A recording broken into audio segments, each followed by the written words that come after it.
안녕하십니까. 여러분들의 후회 없는 금융권 취업을 도와드리고 직무에 대해서 하나하나 분석해드리는 CDC 취업 캠퍼스의 김현빈입니다. 여러분 반갑습니다. 여러분 일본에는요 코이라는 잉어가 있다고 합니다. 이 물고기는요 일반 작은 수족관에 이렇게 풀어두면은 한 2에서 3인치 정도 자라게 되는 그러한 물고기인데요. 이 코이를 조금 더 큰 수족관이나 아니면은 연못에 풀어놨을 경우에는 6인치에서 10cm 정도까지 자라게 된다고 합니다. 더욱 놀라운 것은요, 이 코이를 강물에 풀어놨을 경우에는요, 36인치에서 48인치까지 크게 된다고 하는데요.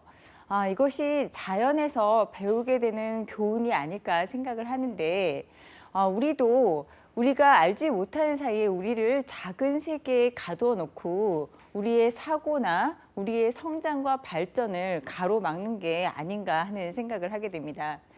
여러분, 계란을 스스로 깨고 나오면 생명 있는 병아리가 되고 남이 깨주면 계란 후라이가 된다는 우스갯소리가 있는데요. 여러분들 작게 사고를 하는 사람들, 좀 답답하게 갇혀있는 사고를 하는 분들을 대부분 우물안 개구리란 말들을 많이 합니다.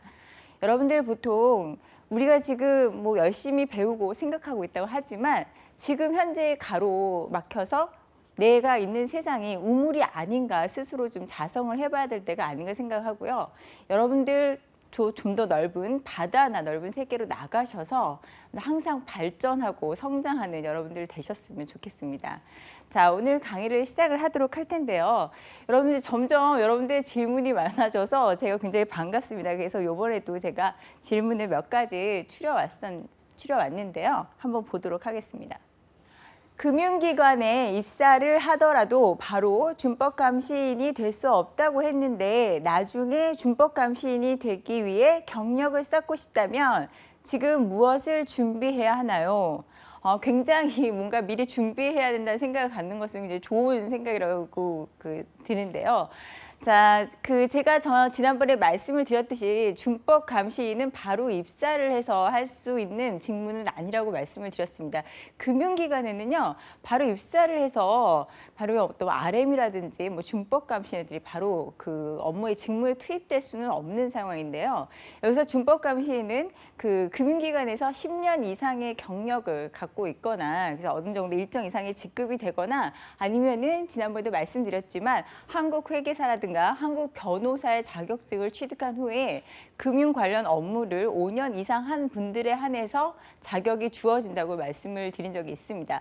그런데 중요한 것은 여기서 금융기관에서 준법 감시인으로 정식 등록되는 분들에 한해서는 자격 요건이 그렇고요.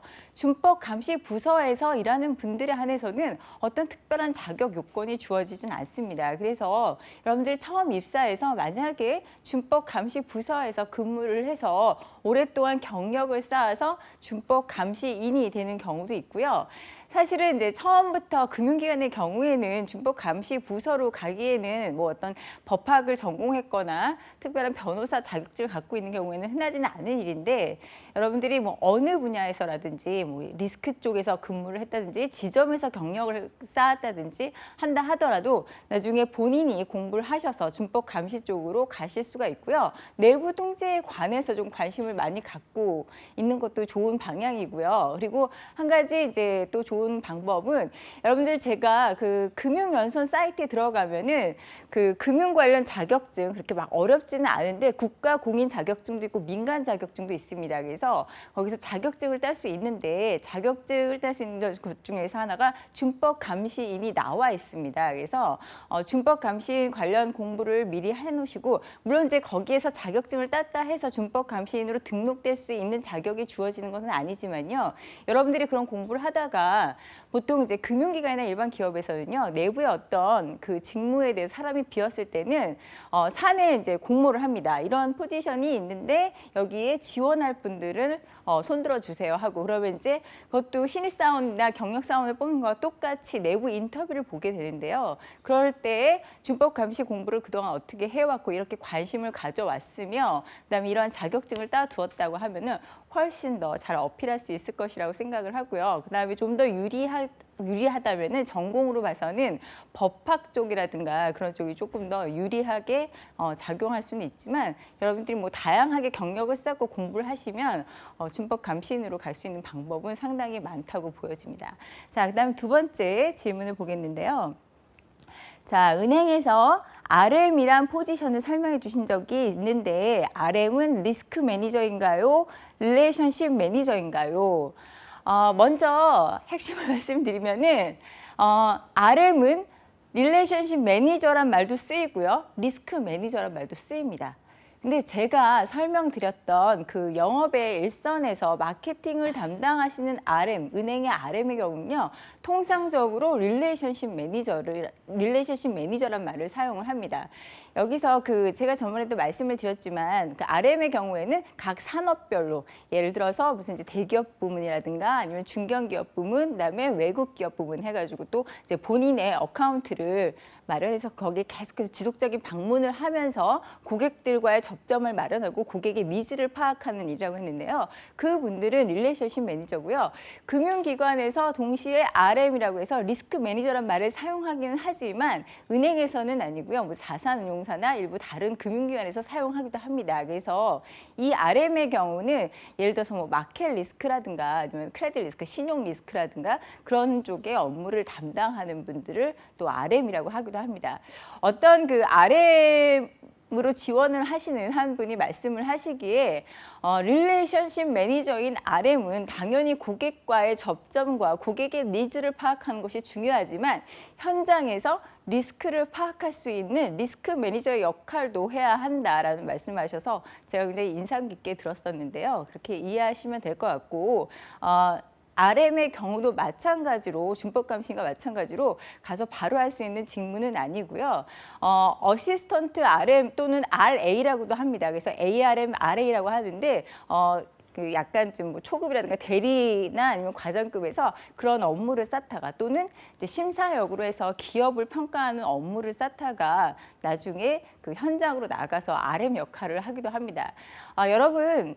지피지기 백전백승이라고요. RM의 경우는요. 단순히 고객과의 접점이 중요한 것이 아니라 자체 내에 어떤 상품이 있고 이것이 어떻게 고객에게 맞는가를 잘 알아야 하기 때문에 내부 상황을 잘 파악하고 있고 내부의 상품에 대해서도 잘 알아야 되고 그다음에 기업들이 어떤 금융 니즈를 갖고 있는가를 파악을 해야 되기 때문에 상당히 많은 경험과 지식이 요구됩니다. 그래서 어느 정도 경력을 차근차근 쌓다가 RM으로 가는 것이라고 생각합니다. 가면 될 것 같습니다.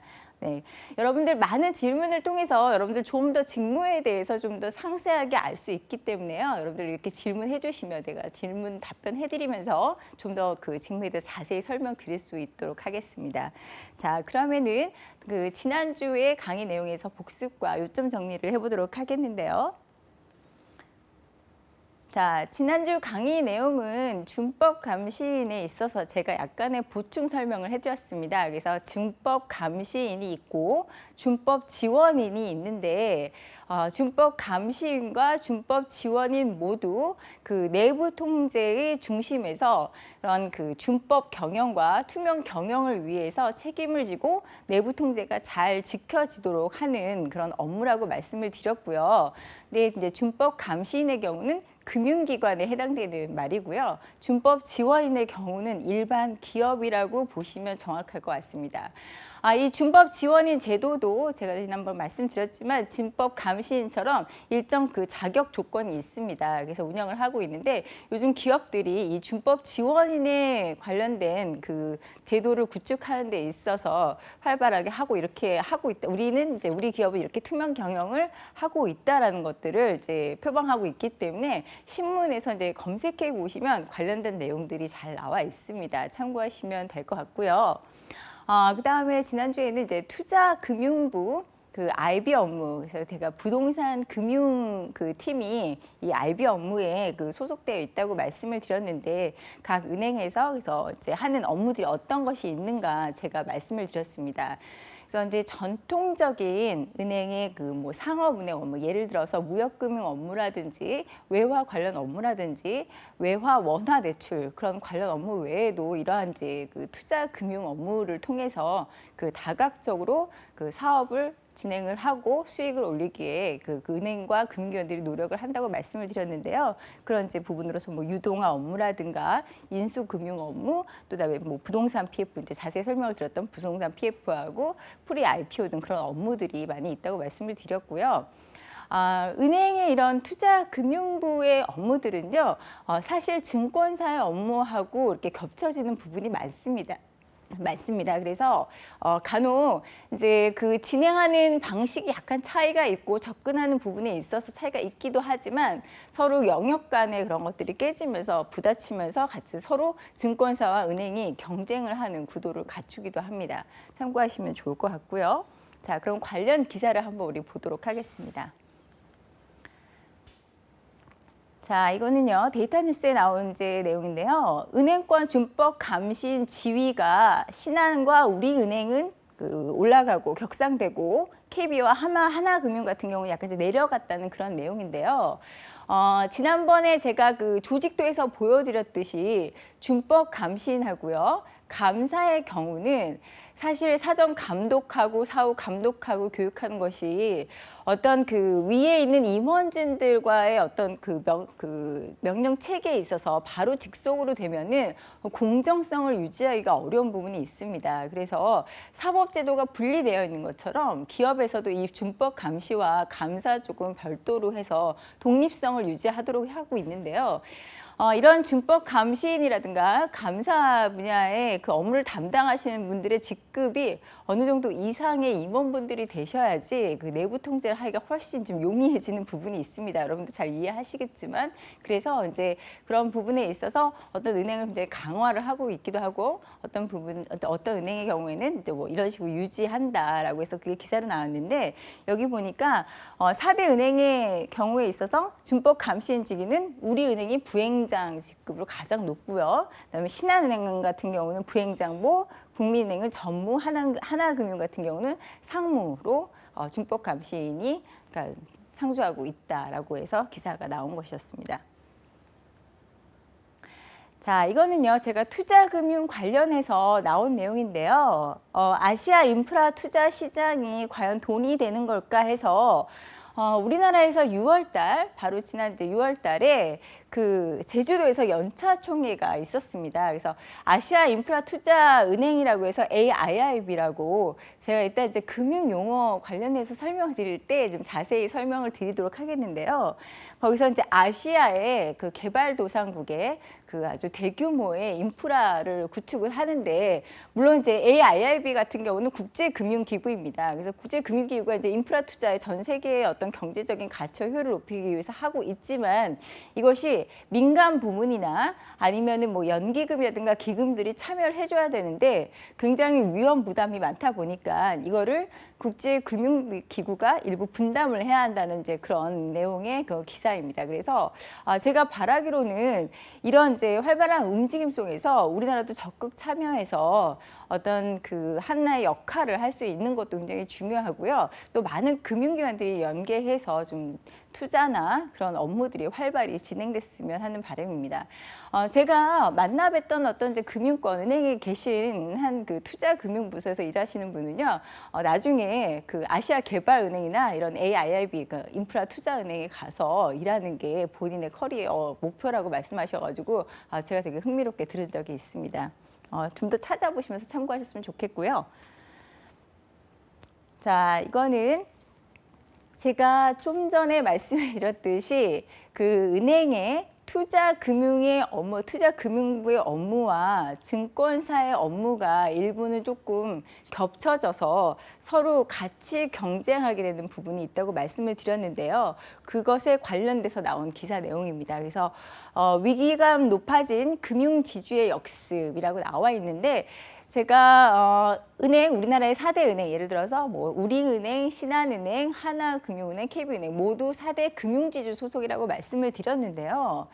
이 내용은 무엇이냐고 하면은 지금 현재 우리나라에 있는 대형 증권사들이 그 자본시장 통합법 이후로 대형 그 IB를 꿈꾸면서 이제 여러 가지 사업 분야에 진출을 하다 보니까 은행의 고유 업무라고 생각했던 일부 업무에 그 적극적으로 뛰어드는 모습을 보이면서 금융지주들이 이대로 당하면 안 되겠구나. 우리도 좀 더 적극적으로 우리의 사업 분야를 넓히겠다 그런 이제 의도로 나온 준비하는 그런 내용들인데요. 여기 보시면은 야금야금 유사 은행업을 진출을 해서 증권사 영역 확장 굉장히 긴장하고 있다고 나와 있습니다. 그래서 지금 4대 금융지주가 한편으로 내부에 있는 은행과 증권사에 연합해서 그 적극적으로 그 업무를 하는 것과 그다음에 이제 IB 인력을 대대적으로 보충하는 것에 대해서 나와 있습니다. 전에 제가 생각하기로도 그 국민은행과 일부 은행이 그 M&A 인력들 전문 인력을 뽑는 그 채용 공고를 본 적이 있었는데 그런 일환이 아닌가 생각이 듭니다. 그래서 강화 내용을 보면은요. 신한은행 같은 경우는 은행과 금융투자, 여기 금융투자는 이제 증권사를 말합니다. 그래서 그다음에 생명, 캐피탈 총 망라해서 500명 규모로 초거대 IB를 출범시킨다고 했고요. 그다음에 KB 같은 경우에는 계열사 협업을 통해서 글로벌 인프라 PF 사업 인수금융을 추진한다고 나와 있습니다. 하나은행이나 우리은행 다 마찬가지고요. 여기서 제가 좀 한 가지 말씀을 드릴 거는요. 투자금융부에서 일하시는 분들은 이제 관련 업무도 많이 있지만 이제 거기서 이제 RM의 역할을 하면서 이제 기업에 나가서 투자금융에 관련된 딜을 소싱하기 굉장히 노력을 합니다. 그래서 기업에서 이제 RM들과 같이 뭐 소통 능력도 굉장히 좋아야 하고 그리고 이제 그런 그 딜을 소싱할 수 있는 어떤 관계 형성이라든가 그런 거 굉장히 중요한데요. 기업과의 관계 형성 못지않게 중요한 것이 이런 이제 대규모의 어떤 그 인프라 그 투자라든가 그런 것들은 금융기관과의 협력들이 상당히 중요합니다. 그래서 그 부동산 PF 때 간단히 설명을 드렸지만 그 디벨로퍼들이 한 곳의 은행만 찾아가는 것이 아니라 여러 군데 은행을 찾아가면서 그 딜을 할 때 같이 연합해서 하게 되고 그래서 메인으로 하는 그 은행이 대주단을 형성을 한다고 말씀을 드렸는데요. 그렇듯이 은행에 계신 분들은 타 은행에서 투자금융부 또는 타 증권사에서 이런 업무를 하시는 분들이 누구인지 그리고 그분들과의 꾸준한 협력이 상당히 중요합니다. 그래서 딜에 대한 그 어떤 정보도 좀 얻을 수 있고요. 만약에 딜 규모가 크면은 이제 우리 은행에서만 다 이것을 지원할 수 없다라고 할 경우에는 우리 이걸 같이 해보자 해서 그런 것들을 상당히 협력해서 하는 경우가 많아서 업계에 있는 분들이 상당히 그런 릴레이션십을 맺어가면서 이 업무를 하고 있습니다. 예, 참고하시면 좋을 것 같고요. 자, 오늘 이제 제가 그 강의를 할 내용은요, 그 은행, 상업은행의 가장 그 일반적인 업무 중에 하나인 무역금융 업무에 대해서 말씀을 드리도록 하겠습니다. 트레이드 파이낸스라고도 하는데요. 여러분들 제가 이 분야를 이제 말씀을 드릴 때는 좀 뿌듯한 것이 항상 그 은행이라든가 금융권에 대한 그 인식이 조금 안 좋은 분들도 있고 뭔가 금융권에 있는 분들이 좀 더 해서 기업들의 어떤 좋은 영향을 끼치는 것이 아니라 기업에서 어떤 수익이나 이익을 좀 약간 강탈해 간다는 그런 생각을 좀 나쁜 안 좋은 생각을 갖고 계신 분들이 계신데 이 무역금융 업무는 상당히 착한 금융으로서의 역할을 하는 분야가 아닌가 생각해서 제가 이 부분을 소개시켜 드릴 때는 굉장히 마음이 한쪽으로 흐뭇합니다. 자, 여기서 이제 무역금융 업무라는 것에 대해서 이제 설명을 드릴 거고요. 무역금융 업무는 사실은 이제 그 어떤 자금 지원에 관련된 부분인데 우리가 일반적으로 은행에서 하는 수출입 업무라는 것들이 있습니다. 그래서 그것을 포함해서 설명을 드리도록 할 거고요. 그다음에 NCS에서 이제 무역금융에 관련돼서 나와 있는데 NCS에서는 그 세부 업무에 대해서 어떻게 분류하고 있는가에 대해서 간단히 소개를 해드리고요. 그다음에 무역금융 업무 관련된 이제 자격증들이 있습니다. 뭐 여러 가지 자격증이 있지만 제가 이제 금융연수원에 나와 있는 간단한 자격증 소개해드리고요. 오늘 금융용어 소개해드리는 걸로 강의를 진행을 하도록 하겠습니다. 자, 여러분 이제 제가 무역금융의 정의를 설명드리기 전에 예를 들어서 우리나라에서 어떤 이제 업체가 공장에서 물건을 만들어서 다른 나라에 수출을 하려고 합니다. 그러면은 물건을 먼저 선적해서 보내야 될까요? 아니면 돈을 먼저 받고 이것을 보내야 될까요? 사실 돈을 보내는 입장에서는 당연히 물건을 받아야지 돈을 보내는 게 당연한 걸 거고요.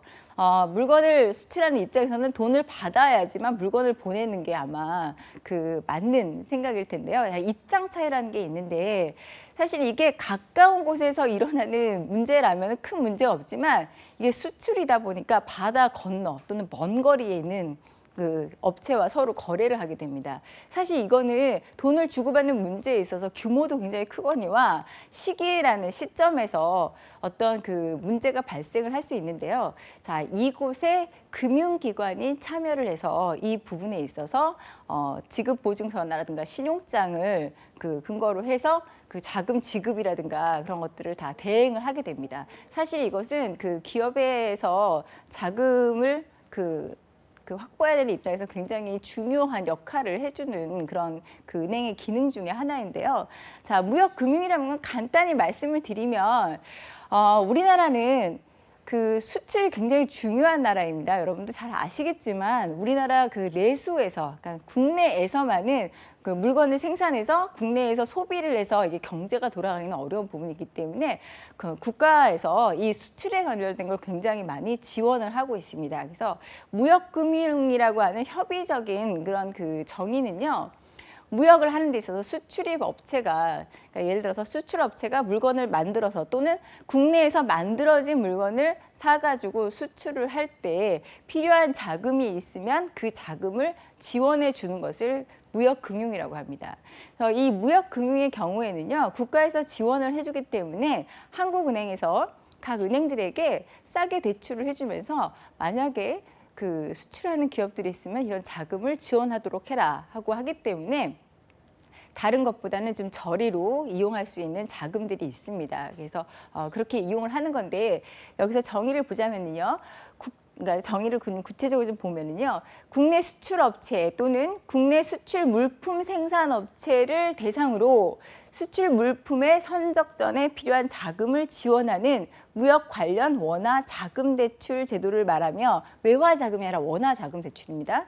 무역 금융 관련 지급 보증을 모두 포함해서 무역금융이라고 이야기합니다. 그리고 우리가 좀 더 광범위하게 정의를 하자면은 무역금융은 여기에 해당되는 그 수출입의 일반 뭐 신용장 발급이라든가 그런 것들을 개설한다든가 그런 그 모든 업무를 포함해서 무역금융이라고 이야기하기도 합니다.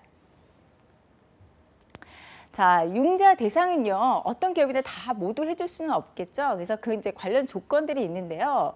사실 이게 금리가 낮게 좋은 조건으로 이제 그 국가에서 지원을 하다 보니까 이거를 악용하는 기업들이 있습니다. 그래서 간혹 이제 신문에서 보면은 그러한 문제들 때문에 이제 뭐 그 페이퍼 컴퍼니를 외국에 세워가지고 마치 그 수출이 되는 것처럼 한다든가 그런 일련의 사건들이 많이 있습니다. 그래서 한번 살펴보시면 좋을 것 같고요.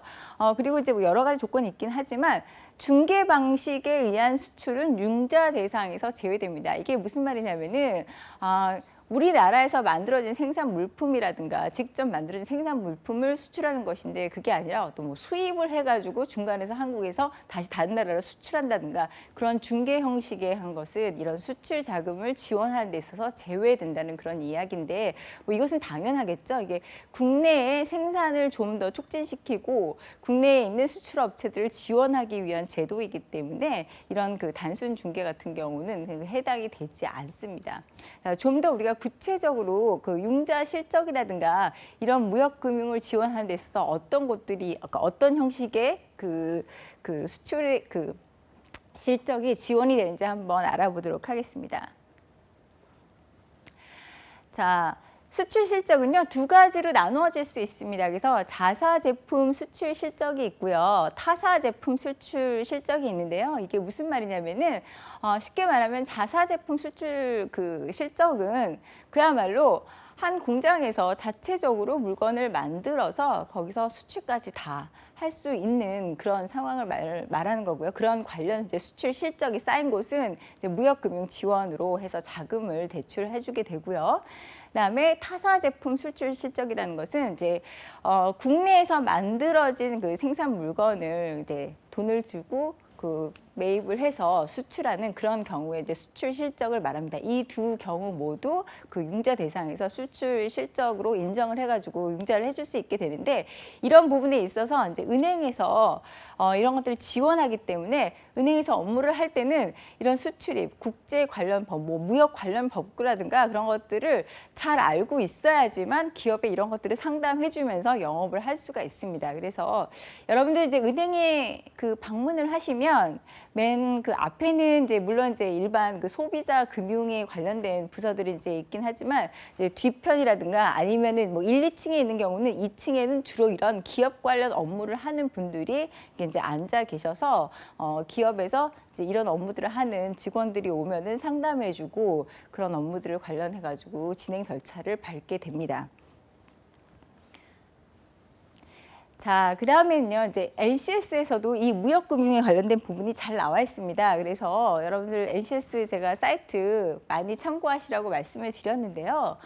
가서 보시면은 먼저 이제 NCS 학습 및 모듈 검색을 보시면 거기 분야별 검색에서 금융보험, 금융으로 들어가셔가지고 증권 외환 분야를 참고하시면 됩니다.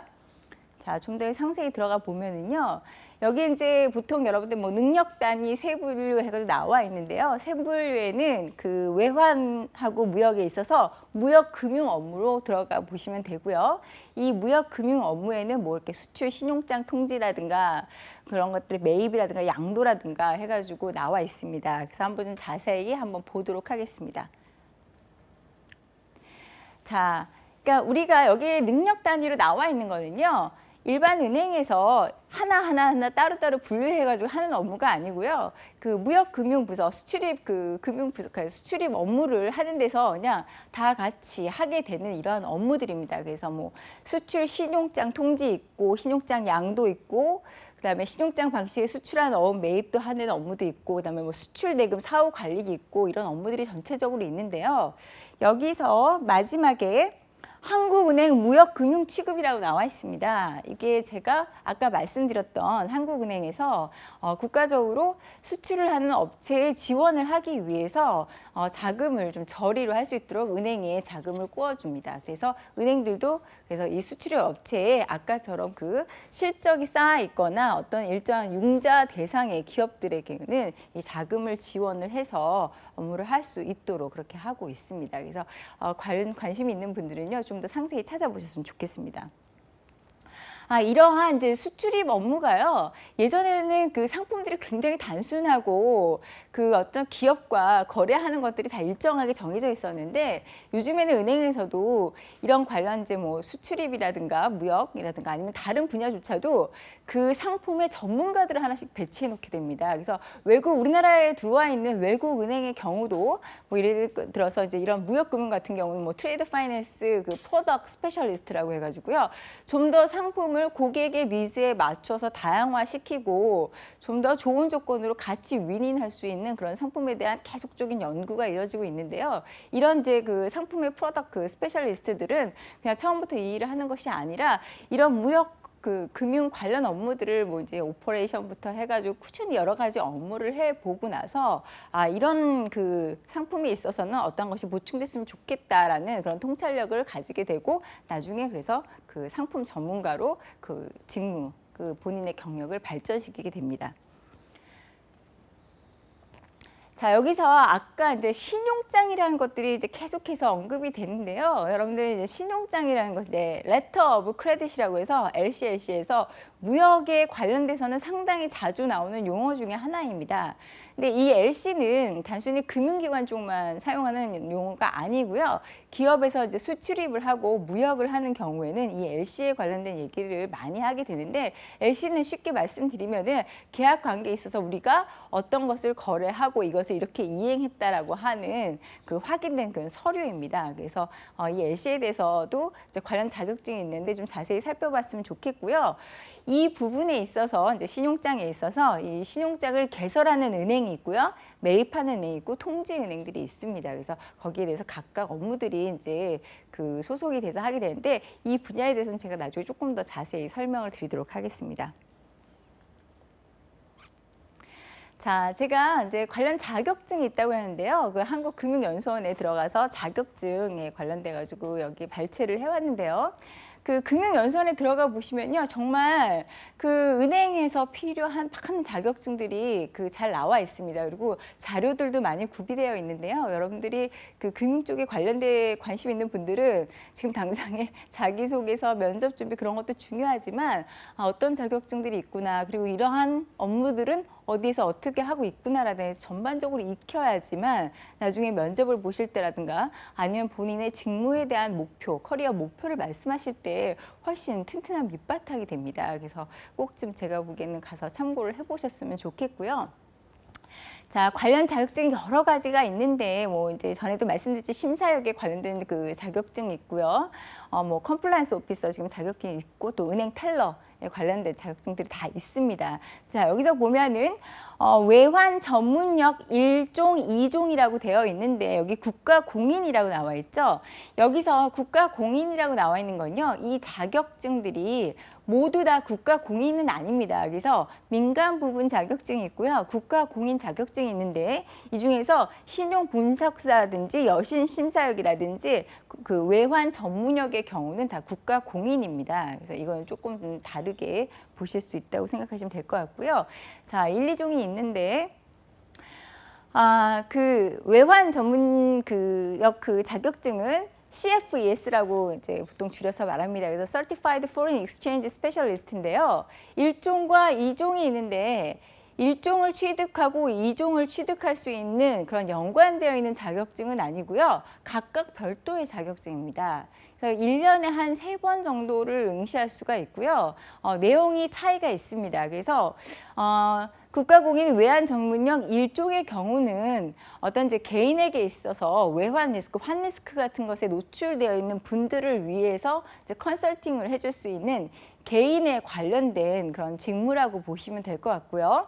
그다음에 그 여기서 이제 2종, 외환 전문역 2종이 우리가 지금까지 제가 설명했던 무역금융 관련해서 기업과 컨설팅을 해줄 수 있는 그런 업무입니다. 그래서 주로 이제 기업의 그 무역금융 관련해서 여신이라든가 그런 것에 대해서 이제 설명을 해줄 수 있는 그런 직무를 담당하는 그런 자격증인데요. 자, 과목을 참고해 보셔도 아실 수 있듯이 이제 개인에 관련된 컨설팅을 하는 외환 전문형 1종의 경우는 외환 관리 실무, 외국환 거래 실무, 환 리스크 등을 이제 시험 과목으로 보게 되고요. 외환 전문형 2종의 경우는 수출입 업무라든가 국제 무역 규칙, 외환 관련 여신이라든가 이런 것들을 그 이제 시험 과목으로 보게 됩니다. 이런 국제 무역 규칙이라든가 그런 것들을 정확히 알고 있어야지 기업들이 와서 상담하는 부분에 있어서 상세하게 설명을 해줄 수 있고 또 은행과의 거래가 유지될 수 있도록 할 수 있는 그런 부분이라고 생각을 합니다. 자, 그래서 국가공인 외환 전문역을 이제 들어가서 보시면 이제 뭐 시험 장소나 시험 일시라든가 그런 것들이 나와 있는데요. 제가 굳이 이것을 발췌해서 온 이유는 뭐냐면은요.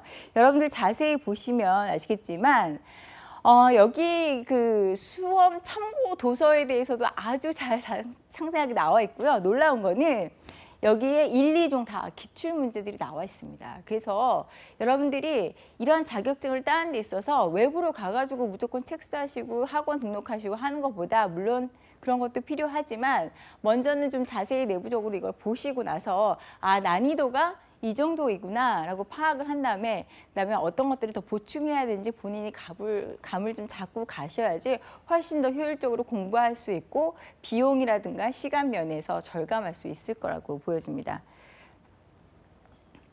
여러분들 그 NCS도요, 들어가 보시면은요, 기출 문제들이 NCS 사이트 자체에 상당히 많이 나와 있습니다. 그리고 아까 그 각각의 능력 단위에 있었던 그 업무 자체도요, 거기에 나와서 좀 상세하게 내용들이 나와 있어서 여러분들 아까 이제 뭐 컴플라이언스에 관심 갖고 계신 분도 계셨었는데 이 무역금융에 관련돼서 아마 관심이 있는 분들은 여기 내용을 조금 찾아보시면 더 도움이 될 것 같고요. 제가 알고 있는 이제 외국계 은행에 계신 분들 중에서는 이 무역금융 관련한 이제 일부 사무 업무를 보다가 점점 그 업무에 대한 노하우와 지식이 쌓여가지고 그 무역금융에 관련된 것을 세일즈를 하시는 분들이 계셨어요. 그래가지고 그 이제 세일즈로서 좀 더 그 이름을 알리시게 되는 분들이 있고 굉장히 이제 그 전문적이고 이 사람의 경우에는 굉장히 프로다 해가지고 시장에서 인정을 받게 되는 경우가 있고요. 또는 이러한 이제 무역금융 업무를 하다가 기업과 계속해서 컨택을 하시면서 좀 더 넓은 업무를 해야겠다라고 해가지고 그 무역금융 세일즈에서 RM으로 경력을 전환하신 분들도 계십니다. 다 이렇게 다양한 루트를 통해서 경력을 발전시키는 경우들이 많이 있다고 보시면 될 것 같습니다. 자, 여기에 이것도 한국금융연수원 사이트인데요. 들어가 보시면 그 외환 전문역에 관련된 게 이제 뭐 여러 가지 연수들이 있습니다. 그래서 집합 연수라는 건 이제 기업에서 같이 공동으로 하는 것들이고요. 뭐 통신 연수, 사이버 연수가 있는데 여러분들 학원 같은 경우에 이제 가시면은 조금 거리상이라든가 아니면 좀 뭐 부담이 되시는 부분도 있으니까요. 관심이 있으면 이런 사이버라든가 통신 연수를 통해서 먼저 조금 접해 보시고 그 다른 그 조금 더 그 업그레이드해서 찾아가 보시는 것도 방법이 아닐까 생각을 합니다. 자, 관련해서 제가 또 기사를 이제 찾아봤는데요.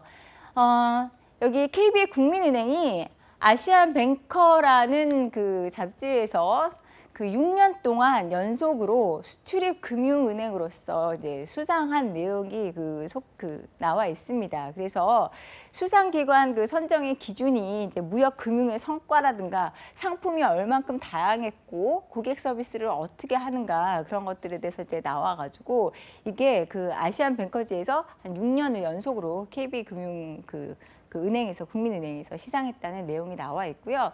이러한 그 무역금융 업무에 대한 활발한 지원을 통해서 기업을 또 많이 지원하고 기업도 함께 성장할 수 있는 그런 상승의 길로 갔으면 좋겠습니다. 자, 이거는 이제 관세법인이라고 해서 관세사들이 있는 이제 법인인데 그 KB금융하고 국민은행하고 제가 우연히 오늘은 그 국민은행 관련된 기사가 자꾸 많이 발췌를 하게 됐는데요.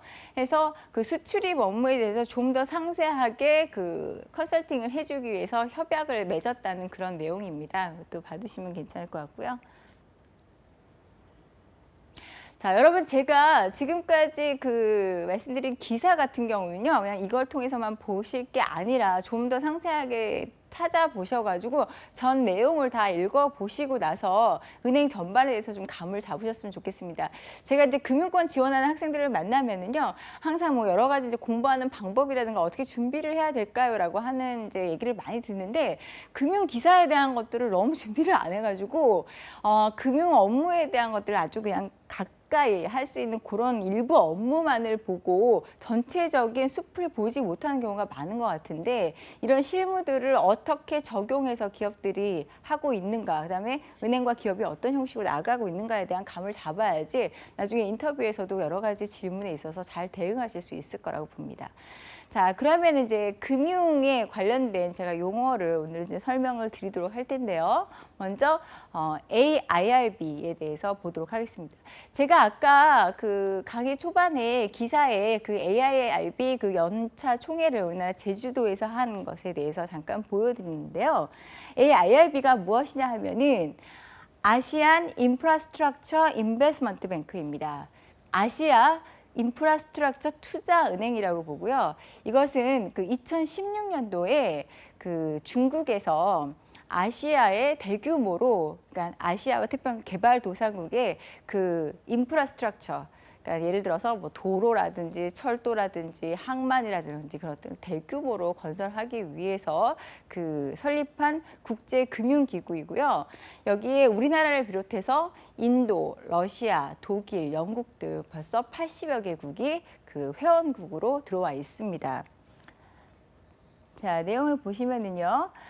근데 이제 이 AIRB 같은 경우에는 한 가지는 이제 그 전에 뭐 여러 가지 국제 금융기구들이 있습니다. 그래서 WB, 그러니까 세계은행, 그래도 그 총재가 우리나라 김용 총재시죠. 그다음에 뭐 그 아시아개발은행 ADB라든지 그런 국제 금융기구들이 있는데 그런 이제 WB라든가 ADB 같은 경우에는 사실 미국과 일본이 주도하는 경향이 강합니다. 그래서 사실 어떻게 보면 이 AIIB는요, 그러한 미국과 일본 중심으로 돌아가는 그 국제 금융기구에 이제 대항하기 위해서 중국에서 설립한 의도로 좀 보여지고요. 근데 놀라운 거는 이 AIIB가 하고 나서 가입 그 국가가 그 ADB 기존에 있던 그 아시아 개발은행보다 가입 국가 수가 이미 넘어갔습니다. 그래서 중국이 아마 이것을 통해서 이제 그 개발도상국이나 같은 인프라스트럭처에 대한 그 구축이라든가 그런 것들이 적극적으로 참여하고 어떻게 보면은 그 좀 더 미국 중심의 경제 그런 질서를 좀 중국이 주도하고자 하는 의도가 있는 게 아닌가 생각이 들기도 하고요. 한편으로는 좀 더 그 아시아하고 태평양에 있어서의 경제 주도권을 잡기 위한 그런 의도가 아닌가 생각합니다. 제가 바라기로는 우리나라 그 많은 금융을 희망하는 젊은 청년들이 이런 데 적극 참여해서 또 한국에 있는 금융기관과 연계해가지고 좋은 많은 성과를 좀 낳을 수 있도록 했으면 좋겠습니다. 자, 그러면은 다른 용어 한번 보도록 하겠습니다. 자, 스튜어드십 코드라는 그 용어인데요. 여러분들 제가 지난번에 보여드렸던 내부 통제라든지 아니면 준법 감신 관련 기사를 좀 더 상세히 찾아보신 분들이라면 이 스튜어드십 코드에 대해서 그 용어를 좀 보신 분들이 있을 거라고 생각을 합니다. 좀 말이 좀 어려운데요. 여러분들 스튜어드라는 그 단어가 그 남자 승무원을 이야기하기도 하고요. 청직이라든가 아니면 이제 집사라는 의미를 갖기도 하는데요. 직역을 하자면 그 집사의 행동 지침입니다. 이게 무슨 말이냐고 하면 여러분들 집사라는 것이 예전에 뭐 영화라든가 아니면 이제 TV 드라마 같은 데서 커다란 저택이라든가 좀 뭔가 그 아주 뼈대에 있는 집안, 큰 집안, 그 어떤 그 재력이 있는 집안의 그런 모든 것을 그 어떤 경제 상황이라든가 집안의 일일이 세부적인 것들을 주인 대신에 관리하는 사람을 집사라고 하는데요. 이게 이제 무슨 의미냐 하면은 금융기관에 있어서 기관 투자가들이요. 그 투자를 하고 운영을 하는 데 있어서 이 돈에 본인이 주인인 것처럼 최선을 다해서 운영해야 한다는 그런 행동 지침을 말하는 것이 스튜어드십 코드입니다. 그래서 이것이 이제 만들어진 계기는요.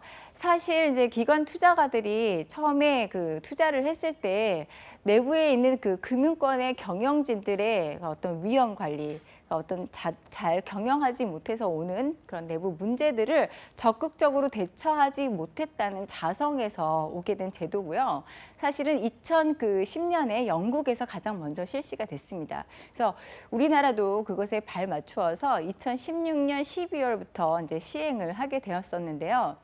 스튜어드십 코드의 가장 중요한 핵심은 기관 투자가들이 단순히 주식을 갖고 의결권 행사만 하는 정도의 문제가 아니라 적극적으로 투자한 회사의 경영에 참여도 하고 그다음에 경영을 잘하고 있는지 감시하고 감독하는 것이 이 스튜어드십 코드의 가장 핵심적인 그 부분입니다.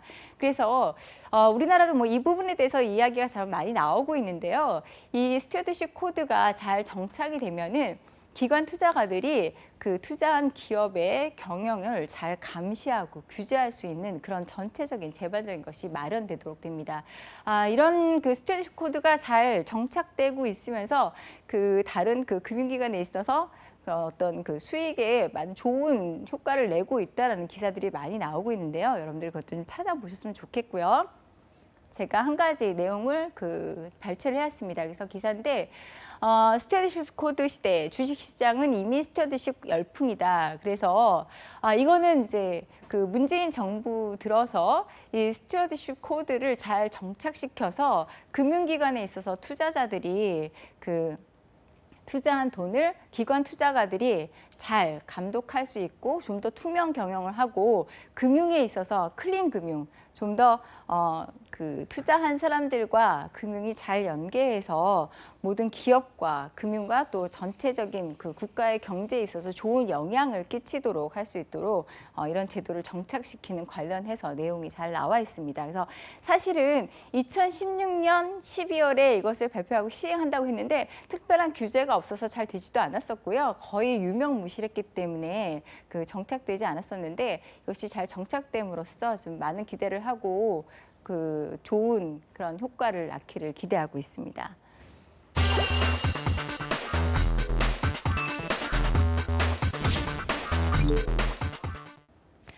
자, 제가 여러분께 항상 이제 그 금융 관련해서 도서를 소개를 해드리고 있는데요. 이번엔 좀 더 그 야심차게 준비한 책입니다. 화폐 전쟁이라는 책인데요. 여러분 그 화폐 전쟁이라는 책은 아마 여러분도 그 베스트셀러였기 때문에 읽어보신 분들도 많이 계실 거라고 생각을 하고요. 화폐 전쟁이라는 책에 붙어 있는 타이틀이 굉장히 화려합니다. 그래서 뭐 그 발간된 지 1년 만에 100만 부 이상이 팔린 전 세계적으로 굉장히 인기 있는 책이고요. 그리고 뭐 온라인 서점이나 그런 데 24주 연속 베스트셀러를 했다는데요.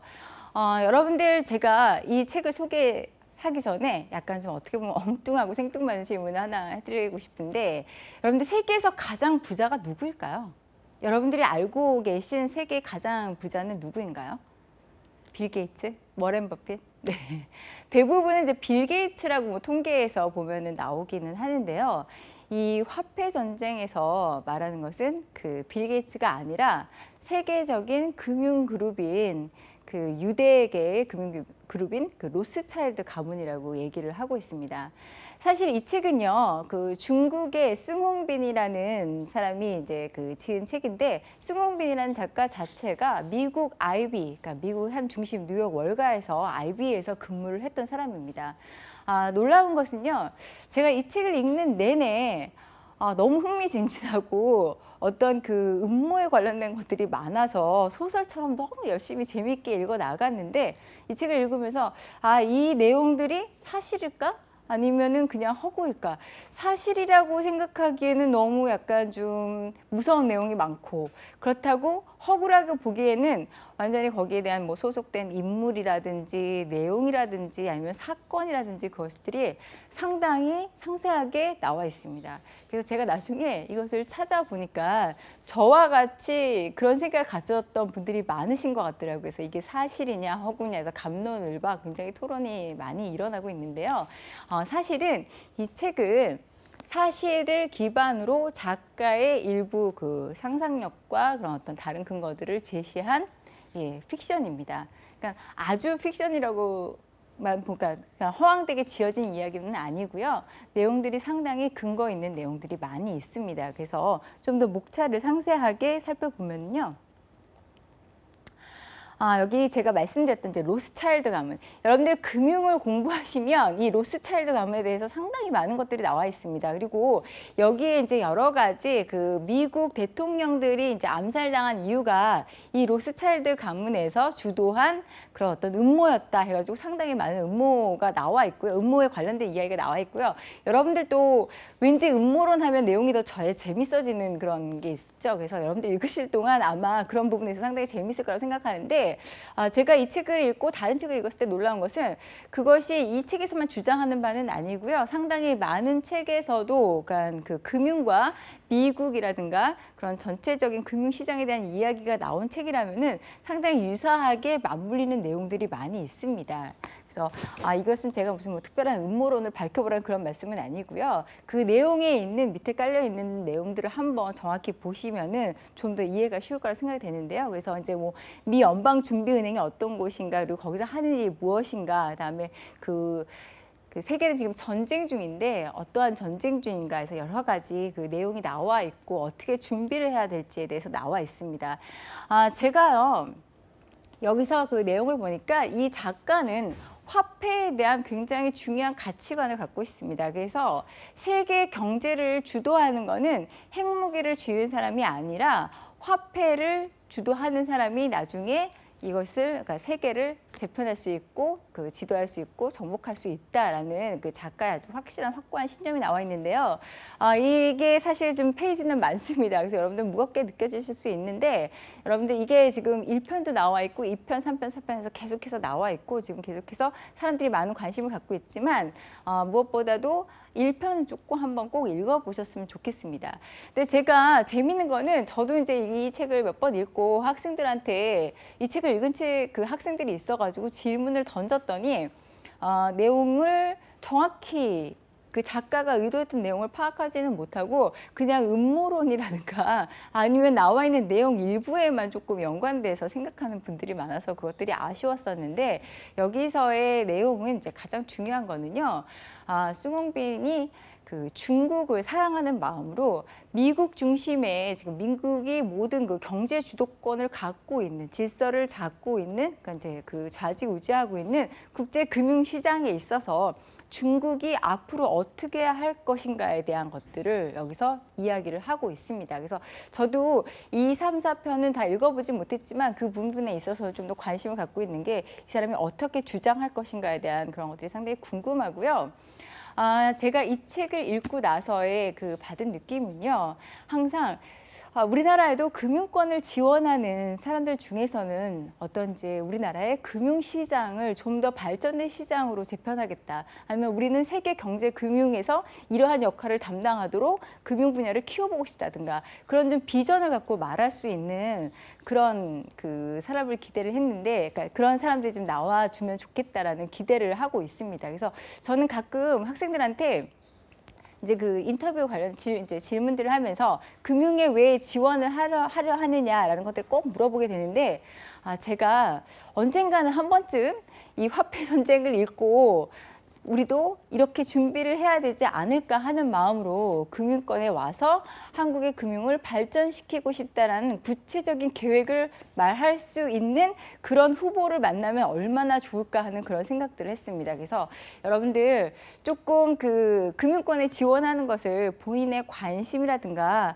아까도 제가 말씀드렸듯이 사고의 확장이라는 것에 대해서 말씀을 드렸었는데요. 그런 부분뿐만 아니라 좀 더 넓게 보고 금융에 있어서 큰 시장에서 내가 할 수 있는 역할과 또 우리가 나아갈 수 있는 발전 방향이 무엇인가라고 생각을 해보신다면 단순히 생각뿐만 아니라 나중에 면접을 보시거나 자기소개서를 쓰거나 아니면은 뭐 다른 일이 있을 때도 되게 좋은 결과로 작용할 것이라고 생각이 듭니다. 이 책 소개해 드렸고요.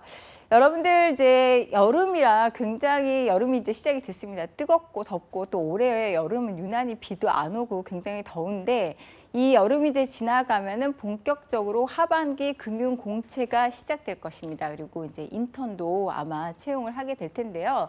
여러분들 마음이 굉장히 다급하고 준비해야 될 것도 많다는 생각에 굉장히 쫓기시는 분들도 많이 있는 거 알지만 이러한 독서를 통해서 여러분들 사고를 확장시키는 그런 마음의 여유와 그다음에 준비하는 것들이 필요하지 않을까 생각을 하고요. 제가 최근에 많이 그 임원분들을 이제 금융권의 임원분들을 만나서 이야기를 해보면은 그 임원분들이 공통적으로 하시는 말씀이 그 요즘 그 지원자들의 경우에 너무 근시안적인 이야기를 많이 하고 앞만 바라보는 것 같다. 조금은 좀 멀리 내다보고 자세하게 준비를 할 수 있는 그런 친구를 좀 만나보고 싶다라는 말씀을 많이 하시는데 제가 보기에는 서로 숨바꼭질을 하는 게 아닌가 하는 그런 생각이 들 정도로 좋은 인력을 찾으려고 노력하고 한쪽에서는 찾고 노력을 하고 있고 한쪽에서는 취업을 하기 위해서 노력을 하고 있는데 이 매치가 되지 않은 미스매칭에 대해서 안타까움이 많습니다. 그래서 여러분들 좀 책들 좀 많이 읽어보시면서 그런 준비를 하셨으면 좋겠고요. 자. 제가 그래도 요즘에는 여러분들이 이제 가끔 질문도 직접 많이 해주시고 그 방송 보시면서 여러 가지 질문들이 많이 와서 그 처음에는 이제 강의만 해드렸었는데 질문을 보면서 제가 이런 부분을 놓쳤구나 아니면은 이런 부분들을 여러분들이 더 궁금해하시고 계시구나라는 걸 좀 더 그 밀접하게 그 느낄 수 있었던 것 같습니다. 그래서 여러분들 계속 오셔서 저희 사이트 방문해 주셔서 많은 질문 남겨주시고 제 개인 이메일로도 질문 남겨주시면 제가 많은 거 준비해 드리도록 할 텐데요. 다시 한번 알려드리도록 하겠습니다. 엘리사, ELISA @bankerskorea.com으로 들어오셔서 질문 그 메일로 보내주시거나 아니면은 네이버에 시디스 취업 해서 그 들어오시면은 여기에 이제 질문 있어요 란이 있습니다. 거기에 질문 남겨주시면은 제가 많이 준비해서 여러분들께 좀 더 상세한 정보 알려드리고 하반기 취업을 위해서 또 같이 노력해 보도록 하겠습니다. 여러분들 시간 그 도움 되셨는지 모르겠습니다. 다음에는 더 많은 정보를 준비해서 여러분께 도움되도록 노력하겠습니다. 감사합니다.